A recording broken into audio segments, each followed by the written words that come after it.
¿Cómo funciona el antivirus actualmente?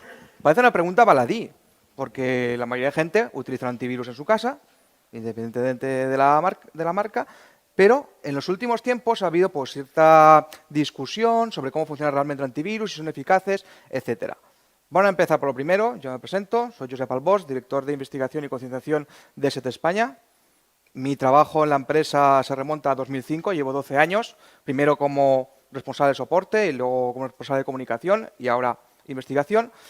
¿Y qué pasa en esa época? Pues 12 años dan para mucho. Aquí veo a gente que tendrá muchísima más experiencia que yo y que incluso algunas de las afirmaciones que vamos a ver, ellos las oyeron bastante antes de que yo me incorporara al mundo de la seguridad informática. Antivirus. ¿Sabemos todo lo que es un antivirus? Es un programa que instalamos, está ahí, detecta cosas, a veces me manda alertas, a veces no sabe el usuario lo que hacer, pulsa sobre lo que le dice, lo ignora muchas veces, porque quiere entrar a esa web por muchas alertas que le muestra el antivirus, y está ahí. Últimamente vemos bastantes comentarios con la gente que dice, no, a mí no me hace falta antivirus, yo uso el sentido común. El sentido común está muy bien, pero es el menos común de los sentidos. Y también es difícil medirlo. ¿Cuánto sentido común tienes? 3 litros. Vale, perfecto. No, es que mi sistema es inmune porque tiene una manzana protectora que brilla. Bueno, en la última semana he escrito, solamente con diferencia de un fin de semana, 3 amenazas para Mac. Pues y así estamos. Entonces, ¿qué hay que ver aquí? Lo que dicen, algunos dicen que el antivirus está muerto. Y gente que tiene más experiencia que yo lo vendrá oyendo desde hace bastante tiempo. La industria antivirus nace a finales de los 80. ¿Vale? Nosotros estamos celebrando este año, ESET, como producto, no 32, 30 años. Ya llevamos un recorrido bastante extenso. Cuando yo entré a trabajar, ya se oían comentarios. En 2005, 2007 ya había gente que decía, es que los antivirus no tienen futuro. 2007. Nosotros seguíamos creciendo y me consta que otros fabricantes también. En 2014, a un referente de la industria, como fue el responsable de Symantec, dijo, es que el antivirus ha muerto. Ahora lo que se vende es otra cosa, que viene a ser un sistema de seguridad que se llama diferente. O sea, no estaban matando la seguridad, estaban cambiándole el nombre. Y si no, pues tenemos a nuestro referente, como ha dicho ya Ignacio, John McAfee, que por si no lo sabéis, ya hace más de 20 años que se separó de la industria, vendió su marca, lo compró Intel, después lo volvió a vender, y ahora está otra vez como independiente. Y John McAfee, pues sí, es un referente de la industria, es un hombre muy interesante, ha tenido algunos problemillas en los últimos años, escapando de un país, perseguido por la policía de Belice y de 6 de sus 7 esposas, no sé qué le sería, pero tiene sus cosas. También se ha presentado como presidente a Estados Unidos y, oye, las veces que he podido coincidir con él en algún evento, por ejemplo, en Black Hat en Las Vegas, es un hombre peculiar y tiene mucho que decir. Pero también estamos en lo mismo. Su interés particular, como lo demuestra mucha gente, no consiste en matar la seguridad, sino que la palabra antivirus ha quedado como un poquito anticuada. Y si os fijáis, en los anuncios, en la prensa, en los incluso panfletos comerciales, casi que es una palabra que se intenta evitar. Como quedando, dice, es que esto ha quedado obsoleto, es que esto no sirve, es que ahora se vende otra cosa, es que ahora está la next gen. Y aquí hay que diferenciar, porque una cosa es lo que se vende como next gen por parte de fabricantes que llevan décadas, el caso que nos ha comentado Ignacio era un ejemplo, ¿vale? Hay fabricantes que están pues, reinventándose, pero aplicando tecnologías que ya llevan ellos y ellos han elaborado. Y luego está otra gente que han aparecido en los últimos 2 o 3 años que dicen que todo lo que hemos utilizado hasta ahora no sirve para nada y lo que vale es su fórmula mágica. ¿Y cómo funciona cuando les preguntas? Pues porque empiezan a aplicarle machine learning y filtros y además un aprendizaje y tal. Y dices, vale, ¿me lo puedes demostrar? Bueno, es que es muy técnico. Bueno, pues déjame una demo. No damos demos. Bueno, pues muéstrame una comparativa. No participamos en comparativas y cuando participan quedan, pues, bien, normal, ni bien ni mal, regular. Lo que sí que ves es cuando analizas quién compone esas empresas y ves que hay exdirectivos de otras empresas que se salieron por algún motivo. Unas técnicas, digamos, que cuesta de analizar porque no son tampoco transparentes y, sobre todo, dinero, mucho dinero, toneladas de dinero. Unas campañas de marketing impresionantes, que vas a un evento y te ves un stand impresionante de algo que hasta el día de ayer no existía. ¿Y esta gente dónde ha salido? Bueno, es lo que digo yo simplemente desde un punto de vista técnico. Os lanzo esta pregunta. ¿Qué preferís que os proteja a vosotros, a vuestros clientes? ¿Una empresa de seguridad con experiencia de décadas, con sus más y sus menos, pero con experiencia, o una empresa de marketing? decididlo vosotros. Vosotros podéis poner, analizar diferentes soluciones, acudir a comparativas y demás. Lo que pasa es que por el otro lado tenéis algo que os dicen que sí, que es la cosa definitiva, pero que no podéis basarlo en nada. Entonces, ahí yo, sinceramente, sin pruebas técnicas, no me metería. Lo que sí que me meto, y es mi trabajo, es analizar en malware. Todo aquello que pues, llega a mis manos, a los laboratorios de SET, y que, si no lo sabíais ya, las casas de antivirus, en cuanto a colaboración de malware, colaboramos pasándonos muestras que detectamos entre nosotros. Es decir, yo tengo compañeros en otras casas de antivirus, como puedan ser pues, Kaspersky, Sophos y demás, y que entre nosotros, nuestros laboratorios, cuando detectamos una muestra que pues, no es conocida por mucha otra gente, se comparte. Tenemos unos canales de distribución para que así todos la detectemos. Así que esa pregunta es, ¿sois vosotros los que hacéis los virus? Pues cae por su propio peso, porque primero, si alguien hiciera un malware de este tipo, a día de hoy, por muy delicado, por muy sofisticado que lo hicieras, muchas veces, al final, el factor humano influye. Y ese factor humano puede hacer que dejes algo que identifique de dónde ha salido esa muestra. Imaginaros, en todos los años que llevamos en la industria, si alguien realmente hubiera identificado a un fabricante que hubiera hecho una muestra. Esa empresa hubiera quebrado al día de mañana. No estoy diciendo, no, quebrado directamente, a más de todos los litigios a los que tendría que someterse. Pero bueno, vamos a hablar de malware y de números. ¿Cuánto malware hay? Si repasáis informes anuales, hablan de millones, algunos hablan incluso de cantidades de pérdidas económicas a nivel mundial, estamos hablando ya de cientos de miles de millones, etcétera. Pero lo que yo veo en un laboratorio como el nuestro es que cada día analizamos de media o detectamos de media 300.000 muestras de malware nuevas. ¿Significa eso que son todas las muestras de malware que aparecen al día? No. No, porque hay muestras que pueden ser más sofisticadas y que se pueden escapar. Pero bueno, si detectas un 90 y pico % de malware, pues ya estás quitándote morralla que puedes detectar de forma automática por el antivirus y el resto de recursos que tienes en tu empresa, o tú como usuario particular, los puedes dedicar a buscar esas otras muestras que son un poco más sofisticadas o analizarlas. O incluso estás detectando algo que en principio no es malware, pero lo marcas como sospechoso y ahí sí que puedes decir, vamos a ver qué hace. Pero es otra labor que hacemos tanto mis compañeros de ESET en sus sedes centrales y laboratorios como yo aquí en el laboratorio en España. Lo de las firmas. Uno de los argumentos que se está utilizando últimamente es que los antivirus se basan únicamente en firmas. Bueno, eso en el año 95 se podía decir, sí. ¿Por qué? Porque las muestras de malware que aparecían pocas, ya no al día, sino a lo mejor a la semana. Con lo cual, teniendo 2 o 3 técnicos en un laboratorio, pues tranquilamente pues miras esta muestra de malware, analizas su comportamiento y creas una firma específica para ella. Eso entonces era factible. 20 años en el futuro, con esa cantidad de malware, no es factible. No tienes suficientes expertos, ni ingenieros, ni analistas de malware para crear esas firmas, no te da. Entonces, eso hace tiempo que se automatizó. De manera que se podía detectar mucho más rápido y, además, de forma efectiva, evitando, como muy bien ha dicho antes Ignacio, los falsos positivos. Porque, en la mayoría de ocasiones, para una empresa es incluso peor que un ataque por un malware que tu sistema deje de funcionar porque el antivirus ha detectado algo que no lo es y el sistema se haya caído. Eso es muy importante. Año 1995, ESET introdujo la heurística avanzada, que permitía detectar muestras de malware de forma efectiva, pero sin provocar falsos positivos. Eso se está vendiendo ahora, 2017, como sistema de detección Machine Learning de nueva generación. Bueno, creo que ahí hay una diferencia o de conceptos o de tiempo. El análisis de malware es una tarea pues, laboriosa a la hora de analizar muestras complejas. Y de hecho, pues puedes pasarte más de un día, más de 2, incluso semanas, cuando estamos hablando de muestras muy complejas. Antes habéis sacado el caso de Stuxnet. Stuxnet fue una pieza realmente, por así decirlo, desde el respeto, una obra de arte. También después nos enteramos quién había detrás. Y estamos hablando de actores gubernamentales, con lo cual pues no nos extraña que esa pieza de malware, que no fue la única tampoco, ha habido más después, pues estuviera hecha de esa moda, pero no es lo normal. De hecho, muchos de los ataques que se consideran avanzados se limitan a un correo que se envía con un adjunto, con un fichero, normalmente un documento, con una macro dentro y que el usuario ejecuta. Y a partir de ahí se descarga lo que quiera. ¿Eso es avanzado? Habrá gente para lo que sí, para mí no. He visto cosas mucho más avanzadas. Y es un poco repitiendo lo que ha dicho Ignacio, la seguridad. Primero, la seguridad al 100%, al menos en el mundo de la informática, no existe. Pero te puedes acercar, o por lo menos no ser un objetivo tan apetecible como otras empresas. Que los delincuentes los que sí que generan el malware de verdad, pues no te vean como un objetivo interesante porque cuesta mucho atacarte. Entonces, la seguridad por capas es lo que debemos aplicar y en esas capas, pues el antivirus juega un papel fundamental. No el único, está ahí. Es lo que instalamos en los endpoints, en los dispositivos móviles, en nuestro ordenador de casa, pero por encima hay muchas más. Y eso es lo que debemos tener en cuenta.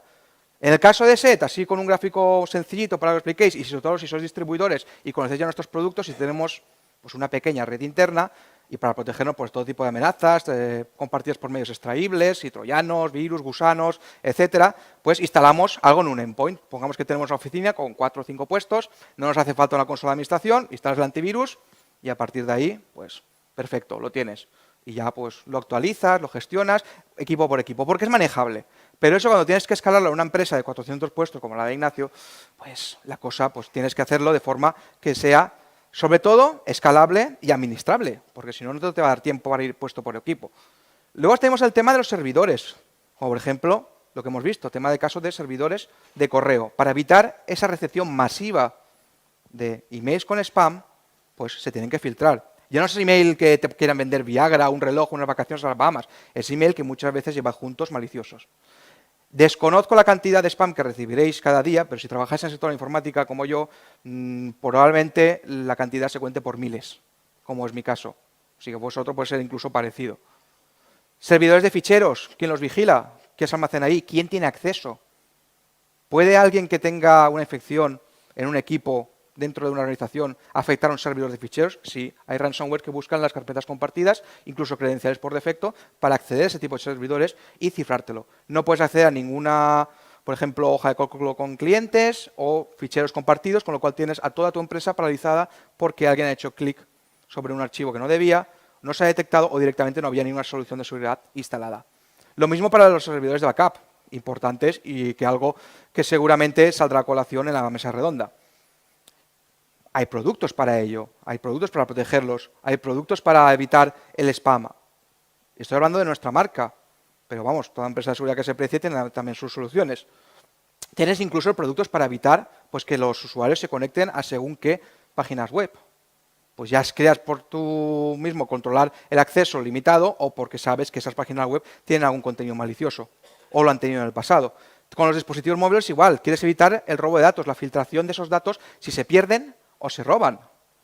¿Habéis parado alguna vez a analizar toda la cantidad de información confidencial, tanto vuestra como de vuestros clientes, que almacenáis en un dispositivo como el teléfono móvil, o vuestro ordenador portátil, o vuestra tablet? ¿Quién puede acceder a ella si se roba? ¿Lo tenéis debidamente protegido o simplemente tenéis un PIN, desbloqueo o incluso por reconocimiento facial, que puede ser bloqueado con una simple foto en alta definición? Pues es importante aplicar medidas de seguridad que no solamente te permitan detectar amenazas, sino que en casos extremos te puedan incluso permitir, desde una consola de administración, borrar todo el contenido de ese dispositivo. Por lo menos que lo has perdido, que no acceda a la información confidencial de tu empresa. Y eso a día de hoy pues, resulta muy interesante. O por lo menos también, ya que tenemos ese dispositivo, lo estamos usando en un entorno corporativo, usarlo como doble factor de autenticación. ¿Quiero acceder a una VPN o a un servidor de correo?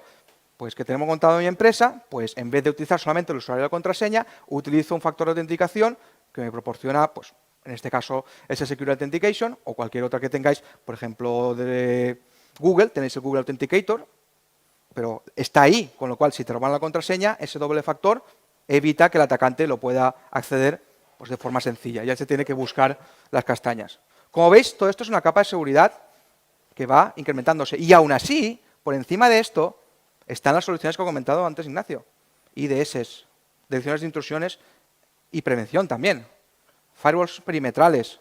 Todo ese tipo son capas de seguridad añadidas que, dependiendo del tamaño de la empresa y la información que queréis proteger, se puede pues, complementar. Así que yo no diría que el antivirus ha muerto. De hecho, el mundo de la seguridad cada vez está recibiendo más atención, más inversiones, y lo podéis comprobar incluso en el número de ventas. En los otros últimos años, incluso pasando y capeando una crisis, hemos seguido creciendo, porque hay interés, porque hay una legislación que cumplir, una normativa que está a punto de aplicarse y porque la gente cada vez se interesa en proteger sus datos. Y también hay que tener en cuenta que nosotros también distribuimos otros productos que permiten pues, evitar el robo de información, la fuga de datos, por si tenemos empleados descontentos que quieran utilizar esa información privilegiada para pasárselos a la competencia. Eso también es algo que se hablará en la mesa redonda. Ahora bien, al tema principal. ¿Cómo funciona el antivirus actualmente? Voy a hablar, obviamente, del que conozco de primera mano. Las bases de firmas no han desaparecido, siguen estando ahí, los únicamente han evolucionado. La tecnología de SET, como he dicho, pues aprovecha una protección multicapa. Y esa protección multicapa, pues, realiza varias comprobaciones dependiendo del estado de ejecución o detección del malware. Hay una protección continua. Para empezar, tenemos la detección y bloqueo por comportamiento, que hace un fichero cuando se ejecuta. Lo que ha dicho antes Ignacio, el HIPS. Puedes crear unas reglas por comportamiento, cuando ves que haga algo raro o se conecta a un servicio externo que no controles, lo bloqueas. Además, desde hace unas versiones te incorporamos unos sistemas como, por ejemplo, el SET Live Grid, los que lleváis más tiempo con nosotros, antes lo conocíais como ThreatSense, que eso no es más que una conexión con los servidores de SET que realizan aquellos usuarios que voluntariamente, porque esto se tiene que marcar cuando se instala, pues envía ficheros sospechosos, que aún hayan sido reconocidos como posible amenaza, pero que tienen todas las papeletas para serlo.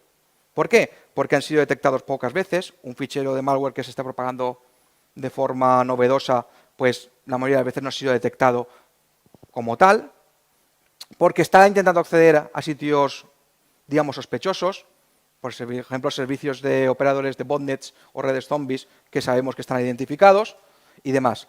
Pero es que además ya no se trata solamente de detectarlo cuando lo tienes ahí. Hay una fase de preejecución, de cuando tú ves que hay un fichero y lo recibes, en el que puedes, para empezar, protegerte contra aquellos ataques de red que conoces.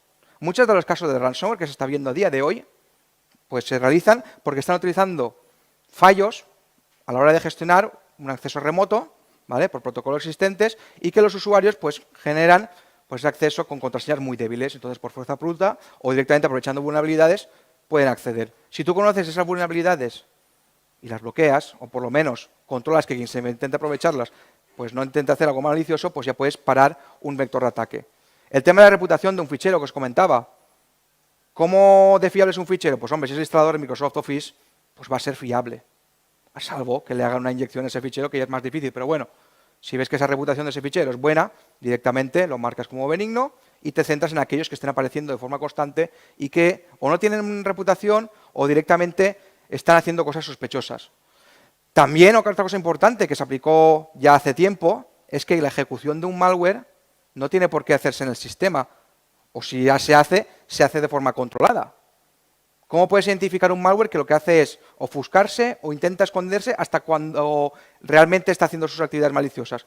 Pues para eso existen lo que se llaman las cajas de arena o sandbox, en las cuales un antivirus pues lo que hace es ejecutarlo de forma controlada y cuando detecta algo malicioso lo bloquea y avisa al usuario o al administrador. También lo que decía las firmas ya no es un virus, una firma. Entre otras cosas porque sería inmanejable viendo la cantidad de amenazas que hay a día de hoy. Ahora lo que hace son firmas que detectan no una variante, sino miles de ellas. ¿Por qué? Porque esas cantidades de virus que aparecen a día de hoy también son consecuencia de que muchos desarrolladores o se han vuelto un poco vagos o directamente hay mucha gente novata en el mundillo y lo que hacen es copiar lo que han hecho otros anteriormente. De hecho, el malware como servicio se lleva viendo desde hace muchos años y hay delincuentes que lo que hacen no es infectar a usuarios, sino vender sus creaciones a otros delincuentes que les pagan por un servicio, digamos, de desarrollo de malware, de soporte técnico de malware. Es toda una infraestructura que tiene su propia economía y que les genera muchos beneficios, con lo cual vemos muchas muestras repetidas o con ligeras variaciones. Eso con una sola firma se pueden detectar, y os he dicho, cientos o miles de muestras similares. Y luego ya tenemos otras cosas, como por ejemplo, algo muy importante que es detectar un malware cuando ha pasado ese sistema de detección e intenta ejecutarse en la memoria. Ahí puedes interceptarlo porque lo que se ha ofuscado hasta ese momento pues se desenmascara y es cuando realmente reconoces que está haciendo algo malicioso. Junto con otras medidas, como por ejemplo, implementadas en la versión 10 de las soluciones de SET domésticas, que es el escudo contra ransomware, que es pues todo lo que habíamos preparado hasta el momento, basándonos sobre todo en reglas HIPS, pero concentrándonos en un módulo específico para esta amenaza, viendo la repercusión que estaba teniendo. Y además, pues otros sistemas como el sistema de protección de anti-malware en la nube, apoyado por el tema de LiveGrid, que os he comentado y que ahora después os comentaré más a fondo, y algo muy básico y esencial que es la protección contra botnets. Dice, bueno, pues si el sistema ya está infectado, ¿qué me vas a solucionar ahí con esa protección? Pues es algo tan sencillo como evitar que el delincuente se ponga en contacto con esa máquina infectada y pueda enviarles órdenes para realizar acciones maliciosas. Porque mucha gente piensa, es que yo no tengo nada en mi sistema que pueda interesar a un delincuente. Tu propio sistema ya es algo interesante para un delincuente. Tienes un disco duro donde guardar información, tienes conexión a Internet que pueden utilizar para lanzar ataques de negación de servicio, como ha comentado Davo, y tienes también una capacidad de proceso que puedes utilizar incluso para reventar contraseñas o minar criptomonedas, como Bitcoins, Dogecoins, Ethereum, lo que sea. Entonces, si tienes un equipo infectado y eso lo controla un delincuente y tu antivirus detecta que esas conexiones se están realizando, porque nosotros monitorizamos las conexiones de las botnets, lo puedes bloquear y ese equipo queda infectado pero no controlado y luego ya puedes proceder a limpiarlo. Eso se hace normalmente cuando ejecutamos operaciones en conjunción pues, con Microsoft y con fuerzas de seguridad a nivel internacional.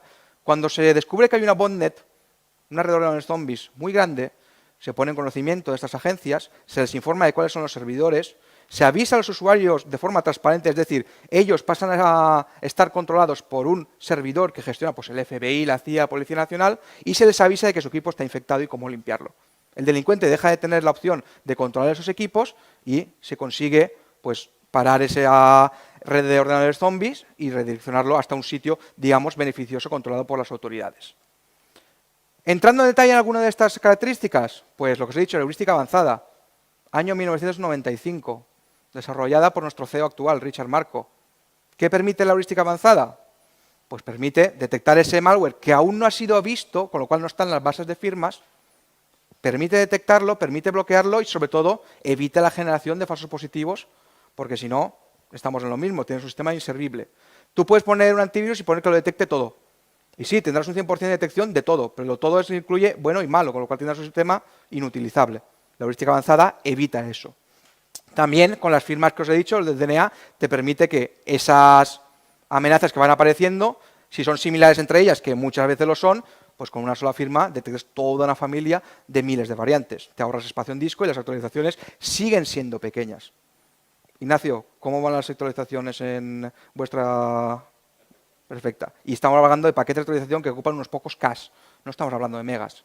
Con lo cual el espacio en disco también se ahorra. Y de hecho, cada cierto tiempo se recompilan, se reducen y se paquetan para que encima ocupe menos espacio, menos consumo de recursos. Análisis avanzado de memoria. Este para mí fue un punto de inflexión bastante importante que se implementó hace unos años. Y es que, claro, los delincuentes que generan malware tontos no son. De hecho, algunos utilizan técnicas muy avanzadas de evasión de antivirus, ofuscación y demás. ¿Cómo lo hacen? Pues muchas veces empaquetan los ejecutables, de forma que tú no puedes reconocer el código, lo ofuscan para que un analista o el propio antivirus, cuando lo esté revisando, no vea ningún patrón reconocible, de manera que lo único que descubres que se está ejecutando de forma maliciosa es cuando ya está descargado, el usuario hace clic y ese malware pasa a la memoria del sistema y ahí a partir de ahí se ejecuta. Bueno, pues en ese punto se puede llegar a interceptar. Se puede llegar a interceptar y eso pues permite que la detección mejore. Se marca cualquier actividad sospechosa que está realizando ese código malicioso cuando está en la memoria y se marca, se elimina. ¿Funciona siempre? Como todo en la seguridad al 100%, no hay, pero ya es una capa más adicional. Vamos sumando y además incorporamos pues algo que parece una tontería y para muchos de nosotros, porque estamos en un perfil técnico a día de hoy, el phishing, pues muchos pensarán, quien cae es que se lo merece. Dice, no, a ver, hay phishings y phishings. No es lo mismo recibir un correo con cualquier, pues, por ejemplo, cabecera de un banco reconocido que puede estar mejor o peor hecho, yo he visto ejemplos de todos los tipos, a directamente enviarte un correo bien diseñado, un correo que tiene toda la presentación normal que debería tener un correo de ese tipo, que te puede venir tanto de tu banco como de correos, como de Apple, como de cualquier otro servicio más o menos de confianza, un correo que incluso el remitente aparenta ser alguien que es el que dice ser, un dominio registrado pues, a Amazon.com, a Apple.com o .es, y que el usuario no se va a parar a ver la cabecera del mensaje si es correcta o ha sido sustituida, porque eso lo hacemos los frikis como yo, que trabajamos en un laboratorio. Pero tú puedes detectar a través del antivirus si ese sitio está marcado como sospechoso, porque esa revisión, esas, digamos, enlaces a los que te dirige el correo, esos sí se pueden saber si son maliciosos. Primero, por revisión del certificado. Y es un certificado seguro y haciendo que la página, la transmisión de datos se realice de forma segura o no. Segundo, porque tenemos nuestra propia base de datos de páginas web maliciosas que vamos actualizando cada día. Tercero, por el comportamiento que está pidiendo. Y puede permitir que a un usuario que intente acceder a una página web todo confiado porque ha recibido un mensaje de su banco o de su cuenta de Apple, pues le aparezca una alerta de antivirus y diga, cuidado, ¿estás seguro de que quieres entrar aquí? Si es muy cabezón, entrará. Pero lo normal es que en ese punto se detenga. Y eso es algo que los navegadores también están haciendo bastante bien en los últimos años. Con mayor o menor efectividad, sobre todo en el espacio de, digamos, del tiempo en que tardas en reaccionar. Pero el tema del phishing, que es algo que a la persona que le afecta le duele. ¿Por qué? Porque le toca el bolsillo. Ya no es que haya infectado su ordenador. No, es algo que le están robando algo de sus tarjetas de crédito o directamente servicios online. Pueden ser pues sus compras en iTunes o sus compras de juegos en Steam. Me da igual. Están suplantando su identidad para hacer compras, obtener beneficio con aquello que él tiene normalmente con bienes digitales. Lo de los botnets, lo que os explicaba, la protección contra botnets es una capa adicional. Sirve bien sobre todo para aquellas organizaciones que quieren una segunda opinión. Tengo algunos equipos que me estoy viendo monitorizando en el cortafuegos, está haciendo, por ejemplo, conexiones extrañas. Es posible que esté infectado por una botnet. Instala el antivirus y compruébalo. O en el caso de que la detección no haya funcionado y se haya configurado ese software malicioso para funcionar, pues por lo menos al no poder conectarse contra el servidor principal de esa botnet, no estará haciendo nada. Y esto es importante, por ejemplo, en el caso de ransomware. Porque el ransomware no es simplemente algo que se descarga en un fichero que viene por un adjunto o por descarga de un navegador y se ejecuta y ya está. No, no, no.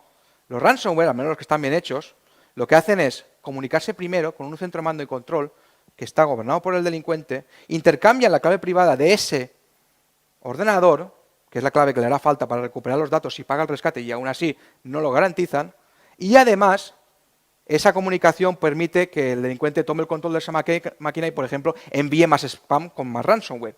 Si tú cortas esa comunicación, con la botnet evitas, para empezar, que el ordenador se cifre, con lo cual no hay ransomware. Y segundo, evitas que el delincuente pues, pueda controlarlo. Entonces, sí, ha habido un intento de infección, pero como el malware no se ha comunicado con esa botnet, pues no ha podido hacer nada. Dice, ¿y por qué hacen eso? Pues muchas veces para intentar evitar lo que es el análisis. Nosotros los investigadores lo que hacemos normalmente es o generar una máquina virtual o directamente una máquina física conectada y aislada de la red y analizamos malware. Eso pues no les gusta mucho a los creadores de malware y lo que hacen es detectar si estamos en un entorno, digamos, controlado y monitorizado y cuando ven que estamos en un entorno así, no se ejecutan, con lo cual te dificulta el análisis, sobre todo si el código está ofuscado. Pues en este caso es que estás haciendo algo parecido. Como nos está comunicando, puede que interprete que está siendo analizado en un entorno cerrado y dice, pues no me voy a ejecutar, con lo cual la máquina pues queda limpia, no llega a infectarse. Y el bloqueo de exploits es algo que de los últimos años ha ganado bastante importancia. ¿Por qué? Porque si analizáis los vectores de infección que están teniendo los usuarios, el correo en 2017 sigue siendo uno de los principales. Por lo que he dicho a Ignacio antes, una factura al departamento de administración, una carta que te llega de correos, una factura de tu proveedor de telefonía móvil. Pues la gente está muy dispuesta, más de lo que nos imaginaríamos, a hacer clic en esos ficheros y en esos adjuntos. Incluso hay veces que el exploit pues, se ejecuta a través de una página web, simplemente navegando, sin que tú ejecutes nada. Vas a una página web que puede ser perfectamente legítima, que pueden visitar millones de personas cada día, como páginas de periódicos online, y que son páginas que tienen publicidad. ¿Y quién controla esa publicidad? Pues agencias que pueden pues, contratar o recibir los pagos de aquellas empresas que quieren mostrar esa publicidad. ¿Y quién controla esa publicidad a la hora de analizar el código que se incrusta? Pues muchas veces nadie. Entonces tú puedes plantearte que estás visitando una web perfectamente confiable, que alguien haya plantado un anuncio malicioso, que detecte que tu navegador, tu sistema o cualquier otro pues, punto crucial de seguridad de tu equipo tenga un fallo de seguridad. La mayoría de la gente siempre tiene uno, salvo que seas Davo y tengas todo actualizado a día de hoy. Y eso lo que hace es permitir la ejecución de exploits. Si ese exploit es conocido, si ese exploit se ha publicado, pues no penséis que la gente actualice la de ya. De hecho, hay gente que tarda años en actualizar. Incluso vulnerabilidades críticas. Pues eso el antivirus lo que te dice es, oye, conozco que hay una vulnerabilidad que está siendo aprovechada, que hay un exploit que está intentando colártese, no tiene el sistema actualizado y te lo voy a parar y ya de paso actualiza. Es algo difícil de gestionar porque exploits hay muchos, vulnerabilidades aparecen todos los días, más críticas, menos críticas, y depende también de los sistemas potencialmente vulnerables o aplicaciones que tengas en el equipo. Cuando más aplicaciones tengas, más posibilidad de que esa superficie de ataque se incremente, porque es más probable de que haya más vulnerabilidades. Y si os dais cuenta, si algo molesta a un usuario medio, es tener que actualizar. Pues que tenga que actualizar el sistema, y se cierra, y tarda una hora, Jordi? Y esas cosas. Entonces, está bien que por lo menos el antivirus se preocupe también por detectar esos exploits que está intentando aprovechar esos agujeros de seguridad que tiene nuestro sistema. Y esta tecnología es la que realmente está marcando la diferencia. Esa es LiveGrid, la antes conocida como ThreatSense. LiveGrid es lo que os he dicho, es un sistema, digamos, en la nube, que lo que hace es recibir aquellas muestras de archivos sospechosos por parte de usuarios de SET, basándose en la reputación, en la actividad o en la frecuencia en la que se han detectado, lo que nosotros en el tecnicismo llamamos los hashes, viendo a ver si ese hash se ha visto identificado antes o no, y lo comparamos. Muchas veces el análisis se hace de forma automática y se puede discernir si es algo benigno o no. Y otras veces esa detección se tiene que hacer de forma manual. Y para eso estamos los analistas de malware. Cuando una muestra destaca por su complejidad, por su técnica de ofuscación o porque está aprovechando un nuevo vector de ataque o vulnerabilidad que no se conocía hasta el momento, es cuando nosotros, lo que llamamos el factor humano, se pone en marcha.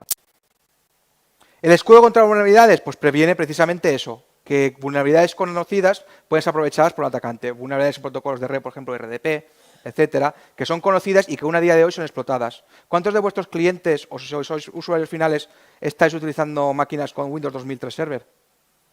Alguno queda, ¿no? 2003. Fecha de caducidad, si no me equivoco, fue el 14 de julio de 2015. O sea, ya no recibe actualizaciones. ¿Cuántos conocéis que estén usando todavía XP? Unos cuantos quedarán por ahí, sobre todo en algún entorno más o menos crítico como una entidad bancaria. Sí. Y el flujo de detección del malware, pues es algo que, bueno, aquí os he puesto una diapositiva, si después queréis consultar, pero que es realmente aplicar todas las tecnologías que hemos visto hasta ahora, pero de forma que pueda ser detectada. Entonces, tienes el análisis del antivirus cuando se está ejecutando, por base de firmas, por bloqueo de exploits y el análisis avanzado de la memoria. Todo eso complementado con la monitorización que antes ha comentado Ignacio a través de las reglas HIPS, pues puedes llegar a detectar un malware. ¿Eso es infalible? No. La seguridad al 100%, repito, en la seguridad el mundo de informática no existe. No hay balas de plata, no hay soluciones mágicas y quien nos intenta vender eso os está mintiendo en la cara descaradamente. ¿Vale? Yo siempre digo, comparad, probad y a partir de ahí, y si podéis preguntar al fabricante si tenéis alguna duda, mejor. Lo que os he dicho, además, viene complementado por algo que estamos ofreciendo como servicio. Esto no es un producto, esto es un servicio que hemos empezado a hacer hace poco, que es el SET Threat Intelligence. Aprovechándonos que conocemos pues esas muestras que van apareciendo todos los días, a mí como investigador me ayuda a detectar aquellas que sigan un patrón concreto para ver, por ejemplo, amenazas que estén focalizadas en empresas de Euskadi. Pues lo puedo llegar a averiguar y ver si son sobre todo casos de phishing o si algo más objetivo. Puede servir, nos está sirviendo en el caso de bancos. Bancos de Centro Europa están utilizando este servicio y lo que hacen es monitorizar pues, ejemplos o ataques dirigidos a ellos o a sus clientes, etcétera. Pero esto tiene gente detrás.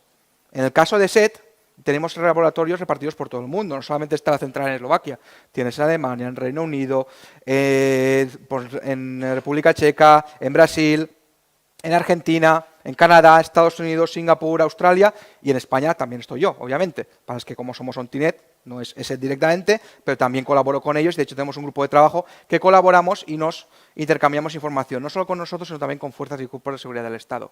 Y eso es importante, porque significa que hay gente detrás, gente que está trabajando a diario, analizando esas muestras, gente que va en aumento, porque habéis visto cómo va subiendo la cantidad de malware, con lo cual necesitamos más gente que trabaje en los laboratorios, no solamente los centrales, sino distribuidos alrededor del mundo. ¿Por qué alrededor del mundo? Porque eso te permite tener una cierta cantidad de analistas trabajando las 24 horas del día, independientemente de donde te encuentres. Y detectar esas amenazas, aunque sean las 3 de la mañana en España, pero sean las 6 o las 8 de la mañana en Singapur, con lo cual hay gente trabajando. Y eso, pues, lo que hace es fomenta la agilidad y el tiempo de reacción, que en el tema de seguridad a día de hoy es vital. Y es importante también, y lo vuelvo a recalcar, el tema de la colaboración con fuerzas y cuerpos de seguridad. Porque este tipo de inteligencia que proporcionamos las casas antivirus, esos que muchos nos dan por muertas, pues sirven para detectar ataques que afectan a usuarios de una región en concreto. Por si no lo sabíais, el Instituto Nacional de Ciberseguridad, el INCIBE, que está en León, desde el año pasado, a nivel profesional, realiza unas jornadas privadas en las que solo acuden pues, miembros de fuerzas y cuerpos de seguridad del Estado, gente de la parte legal, fiscales, abogados, jueces, y miembros de Europol, Interpol y de la Organización de Estados Americanos. ¿Sabéis quién está ahí dando clases? Pues entre otros grandísimos expertos estamos nosotros. Y si nos han elegido a nosotros es porque algo bueno estamos haciendo. Y si estamos haciendo algo bueno es aportar esa inteligencia que ya tenemos y que aplicamos a todos los antivirus que están instalados bajo nuestra marca, pero al nivel de formación y concienciación, para que esas amenazas pues, no campen a sus anchas y puedan ser detectadas. ¿Preguntas? ¿Está?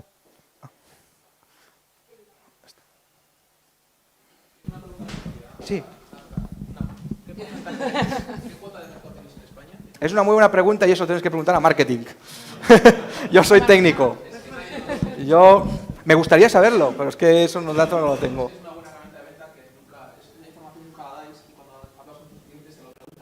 Y lo veo vital, pero eso... Te puede dar datos a nivel global. Más de 100 millones. ¿Te vale? En España, pues eso tienes que preguntárselo a mis compañeros de marketing. Yo estoy en laboratorio y en un zulo encerrado. A ti. ¿Más preguntas, dudas, cuestiones? Aquí.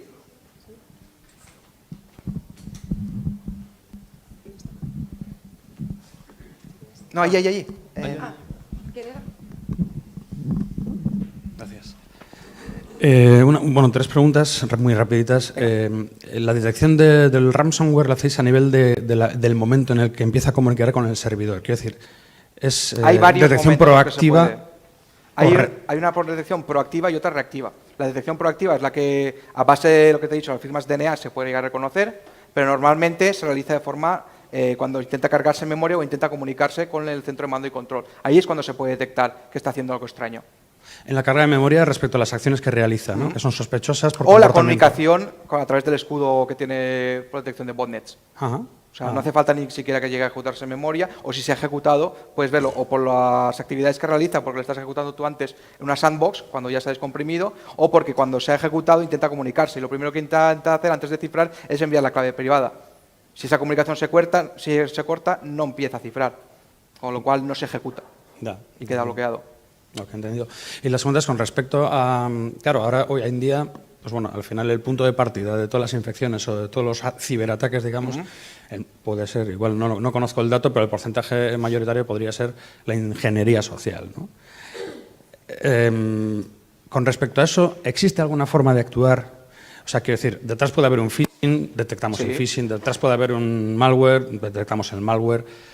Pero eso, y también relacionado con las fake news, y esto que ahora está muy en boga de no poder publicar o detectar noticias falseadas y tal, ¿hay algo con respecto a ese tipo de soluciones? Y lo ha mencionado Ignacio, la concienciación. Por ahí va la pregunta también. Sí. Es muy importante, porque al final el factor humano, lo que se sienta entre la pantalla y la silla, muchas veces, aunque pongas medidas de seguridad y si eres bastante estricto, si las pones para que incluso el usuario no pueda romper nada, lo primero que te va a hacer es llamarte a alguien superior y decirte, ¿por qué no me estás dejando acceder a mi ordenador? ¿Por qué es seguro? Ya, pero quiero trabajar. Y te limitan bastante esa posibilidad, con lo cual tienes que encontrar un equilibrio. Y la formación es una manera de paliar que no te dejen aplicar medidas de seguridad más estrictas. Y respecto a las fake news o ese tipo de información falsa, y lo que hablabas ahora del threat intelligent, que al final, bueno, eso es inteligencia de malware o de detección, no tiene ningún tipo de relación, no hay nada que esté balanceando hacia ese lado, no solo las detecciones de comportamiento, de malware, de... ¿Te refieres en cuanto a información que se propaga de forma malintencionada? Detección de contenido falseado o de suplantaciones. Nosotros, a través de este sistema y mediante la creación de reglas y filtros, podemos detectar, por ejemplo, correos con por incluso el contenido de ese correo. Entonces, si tú quieres detectar, por ejemplo, una campaña electoral y quieres, yo qué sé, con el tema de Francia, Emmanuel Macron, sí, puedes detectar todos los correos que llevan un contenido, un asunto, Emmanuel Macron, pero ponte después a analizar eso. No estás analizando una pieza de código que se puede segmentar, separar y quedarte con lo interesante. Tienes que analizar muchos correos que te van a venir de millones de cuentas y que solamente con esa cadena de texto te va a costar discernir. Para eso existen otros patrones que no entran dentro de lo que es análisis de malware, pero sí que están en la parte de inteligencia que tú has comentado. No es mi campo, porque el mío se centra en analizar muestras y amenazas. En el caso del phishing sí que es más fácil, porque normalmente van dirigidos a unas entidades muy concretas, sea una empresa internacional, sea una empresa de Euskadi, sea una empresa de España, sea un banco, lo que sea, y eso es más fácil de segmentar. Pero cuando son fake news que son a nivel internacional, Si no hay código por ahí, sí, puedes detectar, pero el problema es tenerlo tú como analista de discernir qué es lo realmente malicioso ahí. Ok, gracias. ¿Y A ti. el Threat Intelligence se presta como servicio Es un gestionado? servicio. Gestionado. Gestionado y dependiendo de lo que vayas a nivel, de varios niveles que hay, pues es ser solamente análisis de malware, puede ser una prevención de lo que es ataques dirigidos por phishing o directamente con malware a una empresa y demás. Hay varios niveles. Si quieres más información, aquí tanto Carlos como yo te podemos informar. En España tenemos una alianza con KPMG a la hora de gestionar este servicio y después está la parte, digamos, de colaboración con fuerzas y cuerpos de seguridad del Estado, que compañeros, por ejemplo, de Holanda llevan haciendo una temporada y nosotros llevamos haciendo tanto la parte de formación como de, si vemos alguna amenaza dirigida a España, enviamos esa información por si puede ser útil para el grupo de hitos telemáticos, la Chancha o la Unidad de Investigación Tecnológica de la Policía Nacional. Muchas gracias. A ti. ¿A partir de qué aplicación se empieza a analizar una posible actividad de ransomware? A ver, primero el intercambio de, lo que he dicho, claves privadas.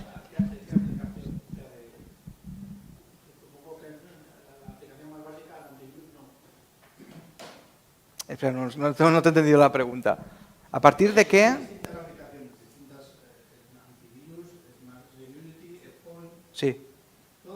Todas cuentan, a ver, todas cuentan con detección para amenazas, ¿vale? Entre ellas el ransomware. Lo que pasa es que la versión 10 doméstica tiene un apartado, un módulo especial contra el ransomware. Las anteriores no significa que no lo detecten, sino que incluso con reglas HIPS, como ha comentado antes Ignacio, lo puedes configurar. Lo que pasa es que se detectan de forma genérica. Lo otro es específico. Es como un módulo que, aprovechando la tecnología que ya existe, sirve para detectar específicamente el ransomware. No significa que la versión endpoint sea menos efectiva. De hecho, con una configuración adecuada que tenemos a vuestra disposición, si nos contactáis al soporte técnico, puede ser igual de efectiva. Y de hecho, para la próxima versión ya os puedo decir que se está trabajando para ello, para que esté ya integrado.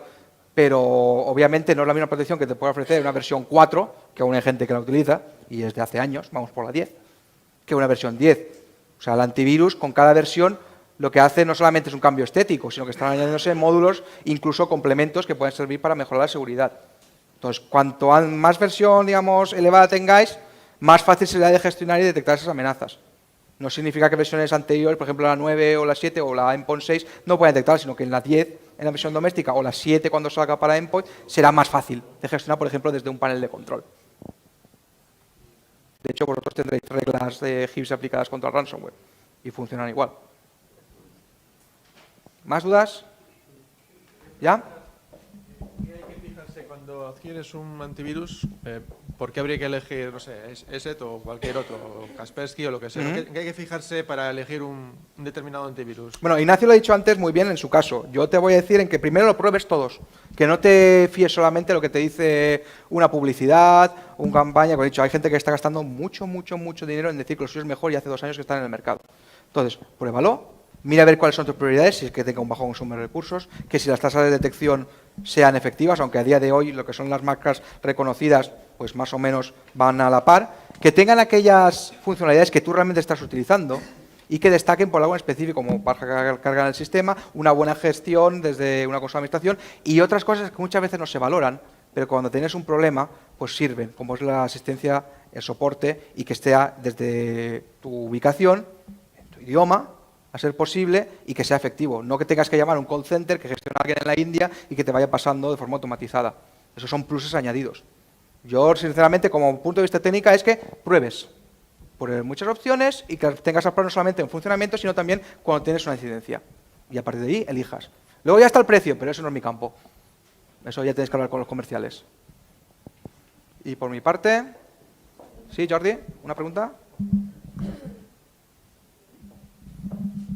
Sí, a través de la red hay una persona que pregunta qué tipo de relación hay entre los virus que entran en equipos domésticos o puntos de red finales y lo que son la relación con los servidores, lo que es la infección desde un inicio hasta un fin, la diferencia entre los dos. ¿Él? Y le ha preguntado directamente tanto a Davo y con Claro. relación a la charla que estabas tú dando. Sube, Davo. Bueno, por mi parte, pues puede haber virus que afecten tanto a servidores como a usuarios finales. Lo que pasa es que los que están desarrollados para servidores y sobre todo los que van para Linux, pues tienen unos objetivos muy concretos. No, nada, respondiendo Jordi, a nosotros también nos llega, obviamente. Son servidores, es GNU Linux, vale, es Linux. En principio no le va a afectar un virus de Windows al uso, pero sí tenemos un problema que tenemos que controlar, que es peligroso. Es decir, el usuario final, el típico malware, que le coge el password FTP y se conecta a nuestro servidor. Ojito, eso para nosotros es un problema.